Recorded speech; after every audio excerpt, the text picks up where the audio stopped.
Okay, I grabbed a much needed cup of coffee. Let's hit the road and I'll explain what's up.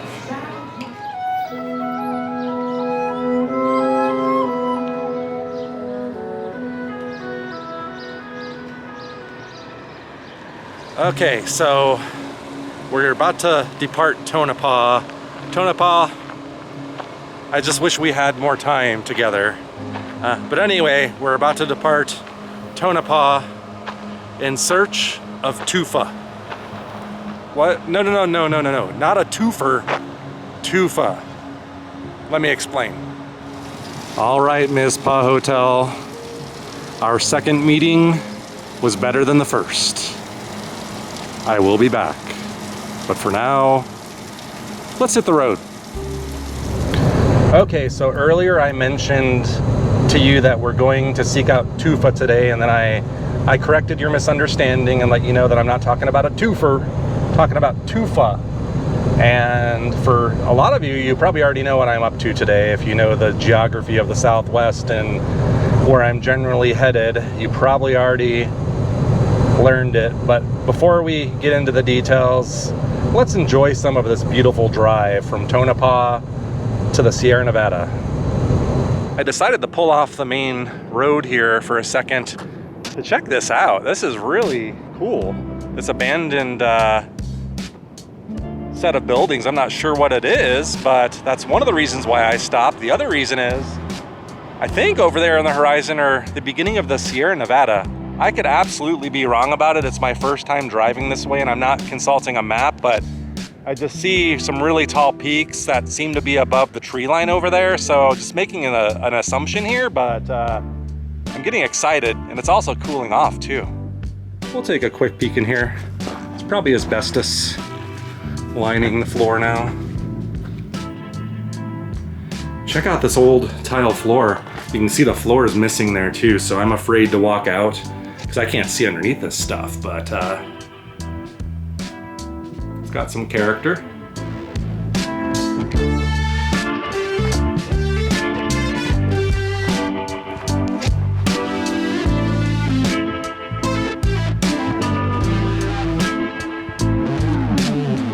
Okay, that was cool. Get back to my coffee that I'm almost done with. I started early this morning, trying to get my butt in shape here. I'm on Route 6 now, heading towards Bishop, California. That's not my destination today, but I'm heading off to what I believe are the Sierra Nevada, that big thing you should be able to see off in the distance in front of us. This started heading west, this route. I just love how you can just see almost forever down these desert roads. Wow. I came up and over a pass. All of a sudden I saw a few pine trees. I was like, okay, we've climbed an elevation, and then looky what I see, these gigantic mountains.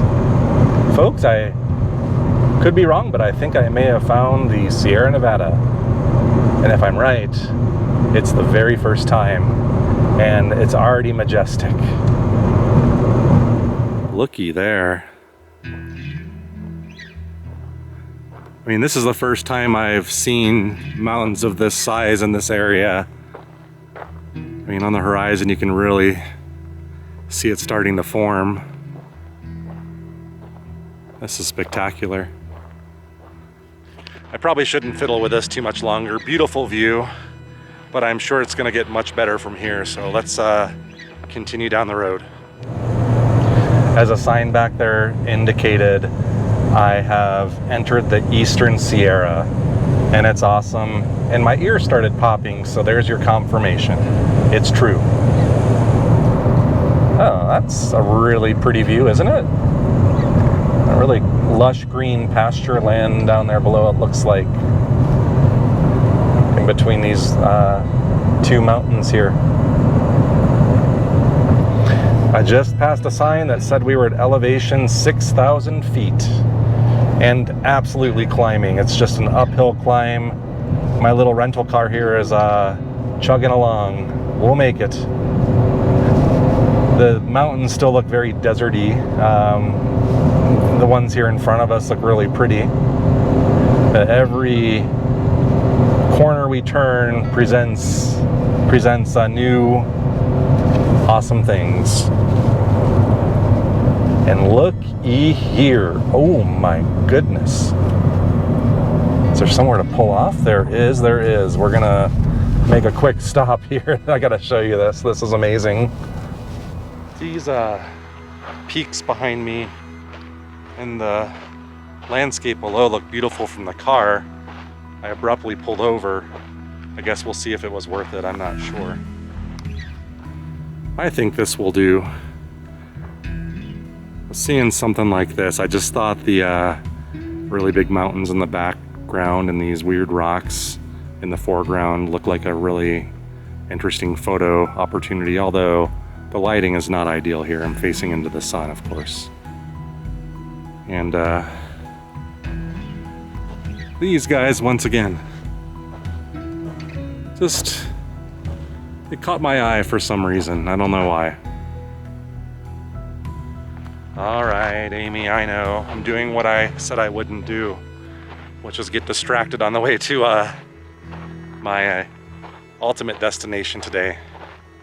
So I kind of like turning these things into adventures and making it a little bit more impromptu so you guys can come along for the fun. I mean, you would agree that a lot of the fun is just discovering. We're continuing our way through this beautiful landscape of the Eastern Sierra.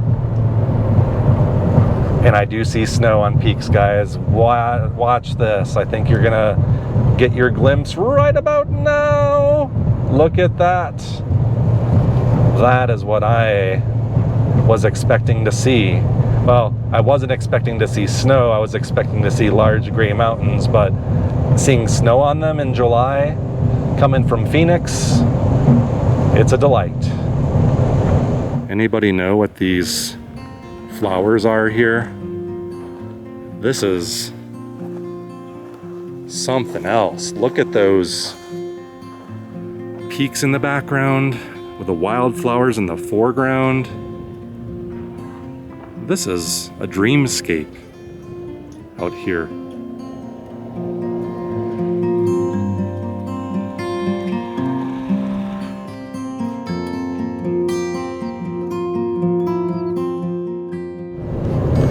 I've entered a forest of pine, very large ones actually. I'm ignorant. I don't know for sure what these are. I don't know if these are, I don't think these are ponderosa. I could always do my sniff test and surmise, but whatever they are, they're beautiful. And I love this area. Love at first sight. There's a point of historical interest here called Mono Mills. I'm gonna see if it's what this is all about. And I might actually see our destination out the window too.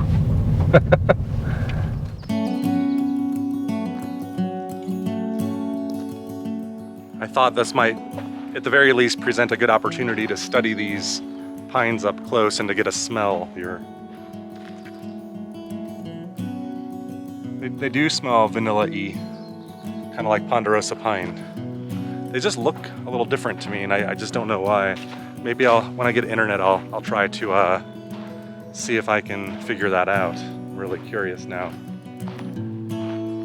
There's a very large lake in the background. I'm gonna make an assumption here that that's Mono Lake. But we'll find out very soon, because that's actually where we're heading. So what is this Mono Mills all about here? There's a little historical marker that we can check out. So this is the site of a lumber mill that was abandoned in 1917, I think is what the sign just said, to serve the demand for lumber out west. You can see there's lots of trees here. I wonder what this landscape would have looked like 100 years ago. Oh yes, I was correct. That is Mono Lake. We're actually right here And that's the lake. Right here off the main road are the Mono craters. I believe these are volcanic craters. So quiet out here too. Not a single soul out here to disturb. And of course you can see Mono Lake off in the distance, just minutes away. Okay, we're turning off the road now, heading down for 3/4 of a mile. For 3/4 of a mile, heading straight down towards the lake. This is once again Mono Lake, for those of you that don't know by now. And my expectations are being exceeded already with everything that we've seen so far today. I'm a happy adventurer today. Well, our destination is right down there. Do you see all that craggly looking rock or stuff down there? That's tufa. Let's go see what it's about. The weather here is about as good as it gets. I'm guessing it's in the 70s, just sunny, pleasant, very light breeze. I couldn't ask for a better day for travel vlogging. This sign designates where the shoreline would have been in 1951. You can see we still have a little ways to walk. All right, we're getting started. This is a 1-mile trail to explore the tufa. I read about what tufa is, how it's formed, and I'll share with you here shortly. Oh, this is a fantastic walk. The mountains, the tufa. See tufa? Up above these big plants here. I can see tufa. Ah, tufa.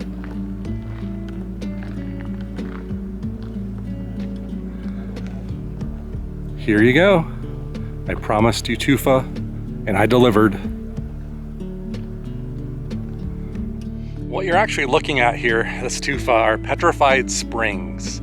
It's a really cool idea. It sounds cool, but they truly are. What happened is calcium and carbonate were welling up out of springs here at one point in time, bubbling up out of the ground. I think this was all underwater, and it forms calcium carbonate, the stuff that you're seeing behind me, and really just formed all these really cool shapes that you see.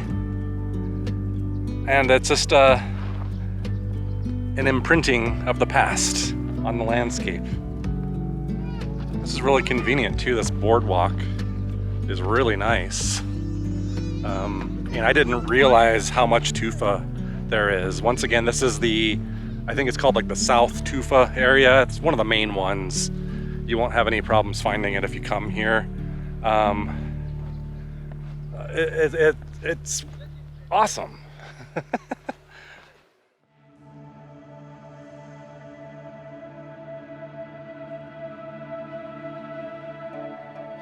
This is such an alien looking landscape here.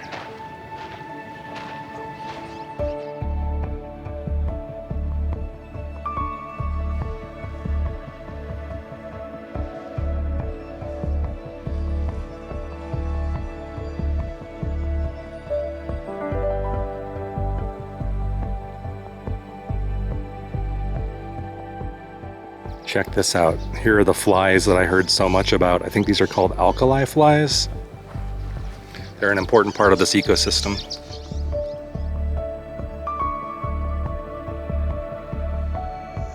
You know, I feel like I'm like under the sea.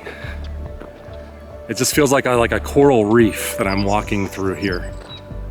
And there's so much life here. It's not just flies. This is a habitat for a lot of birds. This is so cool.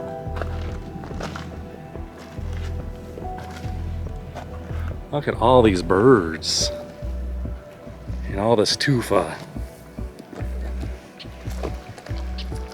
There's not a single bad view in this place. Anywhere you turn is amazing. I mean, I prefer the mountains in the background, but you know, look at that.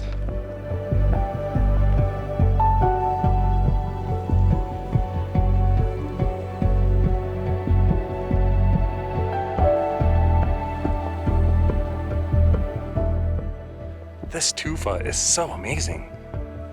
You know, I've watched videos on this place, and everybody that I've seen, I don't think I've seen videos on this part. I've seen videos on other areas that we'll try to find. I didn't realize the tufa was this abundant. This stuff is extremely hard and very abrasive. And if you were to slip and skid your knee or something on that, you would have a bad day, I think. I wouldn't want that.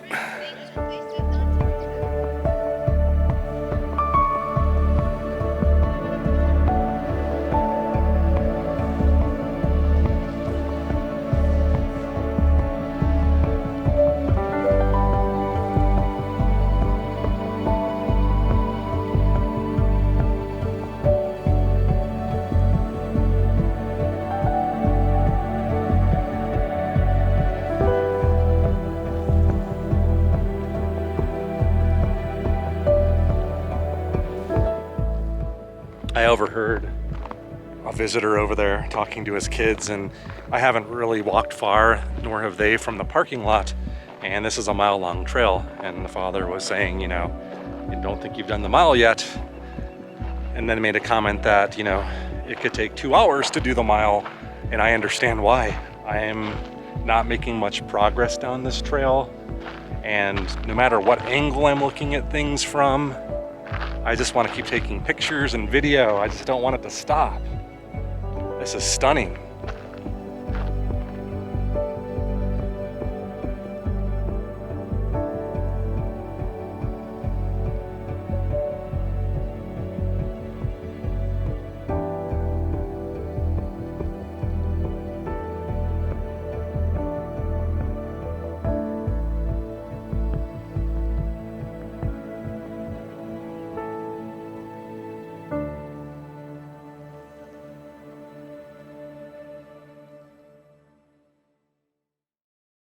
I've been referring to this place as the lake that almost was not.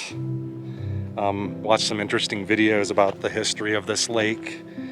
We'll start with the brief geological history, or how this thing formed. As with everything you hear from me, take it with a slight grain of salt. I'm trying to rehearse some facts that I've read, researched prior to coming here, etc. So whenever I do that, I may misspeak. If I ever do, we've got the awesome comments down below, and you can help educate me as well as our community. So the short version of how this lake formed. I want to say I read it was something like 700,000 years ago. I think this is part of a deeper lake called Lake Russell. We read about that coming in here. And now Lake Mono is what remains from that time. One other aspect of this lake is this is known, I forget the scientific name, but I think a terminal lake. Basically, tributaries and streams and creeks flow into this lake, but the lake doesn't drain out anywhere else. There are no rivers or other bodies of water that this lake feeds. It all ends here. Now, over the millennia, I think the lake levels dropped, and we already talked about how the tufas formed. And I think that's probably good enough for the geologic history, because I will botch it if I try to go any deeper than that. Now, as modern man started to head out west and finally made their way out to places like Los Angeles, and the population grew, the needs for water became ever more required. Los Angeles has a lot of thirsty people with needs for water. So what ended up happening is that all the tributaries and things that fed into this started to get diverted to feed the need for water in Los Angeles. Well, you can imagine then the shoreline dropped. You could see evidence from some of the markers we already saw. The shoreline once went much further out. And I think when that happens with these lakes, everything starts to dry up. and become really, really salty. And eventually the lake would have dried up if certain groups didn't intervene to prevent that from happening. This may have just been a really weird landscape, but the good news is that was course corrected. And I think that course correction may continue into today, but this awesome habitat was saved. I like stories like that. There are always stories, good and bad, around the ecology of our Earth. And it's so nice when you find a place that was saved, at least for now. Because you wouldn't want this beautiful landscape to wither up and die, would you? Who knows, maybe some of you would.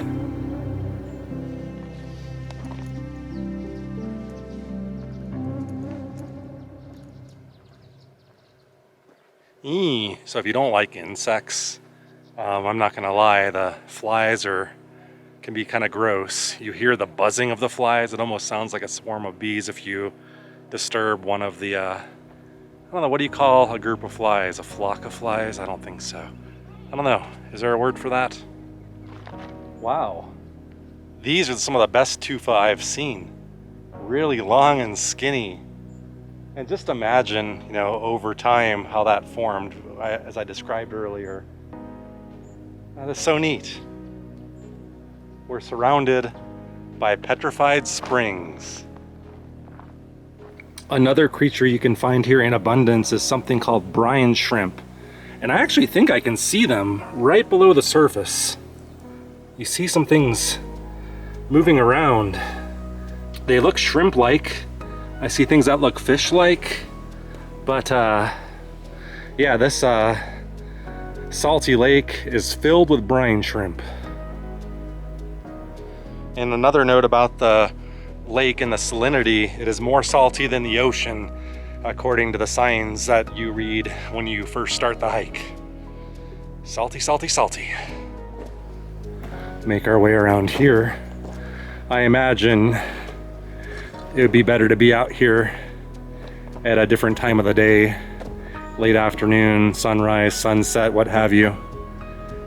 But even here around noon, it's still amazing. You just get all of these awesome shots with reflections and the birds flying by and the flies flying by. And I just can't stop. I mean, every few feet you walk, you kind of have to reset what you're doing because it looks so awesome from any angle. All right, honestly, this 150% exceeds my expectations.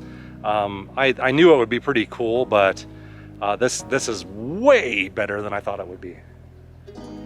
These remind me like of Chiricahua National Monument. The rock spires there. These are like little hoodoos, or maybe like Bryce Canyon or something like that. The coloration, of course, doesn't match, but and maybe not the craggliness, but yeah, they're little hoodoos. I don't think hoodoos is the actual correct scientific term, of course. I'm just saying, you know, these things are very hoodoo-like. Well, thank you so much for exploring Mono Lake with me. My very first time visiting here. It was awesome. It was so much better than I thought it could be. The tufa blew my mind. I had no idea that it was that tall and that expressive in places. And then of course the Sierra Nevada mountains in the backdrop, the reflections in the lake. This is picture perfect from virtually any angle.